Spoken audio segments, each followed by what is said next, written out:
There are already many pistols of unique design. The clearest example of this is the Italian Beretta 21 with a loading mechanism that most closely resembles a smoothbore hunting rifle. But few people know who and why such a gun, in principle, could be needed. The Beretta 21 pistol is a rather curious example of a weapon designed for concealed carry. In other words, this is a self-defense pistol. Accordingly, the main task of the designer was the maximum reduction in the mass of the overall parameters of the weapon while maintaining firepower. To do this, several interesting technical solutions were used in the pistol at once. I hope you enjoyed my videos. As you know, I still live in Ukraine with my cat and everything is not so smooth here, but my pet and I believe that everything will be fine. If you want to treat her to delicious cat food, you can find details for donation in the description.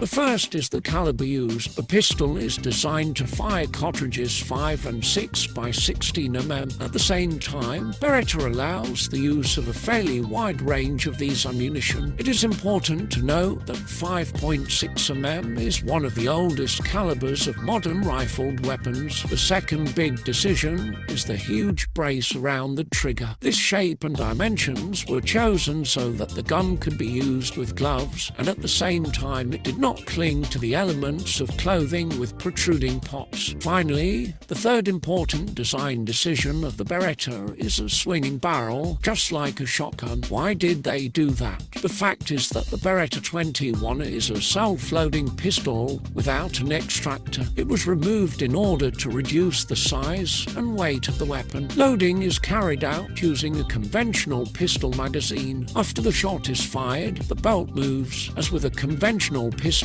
as a result of which the next cartridge is sent. However, due to the lack of an extractor, the pistol cannot be discharged manually in the usual way. You can remove the magazine from the Beretta, but then there will still be one cartridge in the barrel. In normal pistols, it is removed by the movement of the belt. All the work in this case is done by the same extractor, and since it is not in the Beretta, you have to manually remove the last cartridge. You need to break the barrel and pull the cartridge out with your fingers.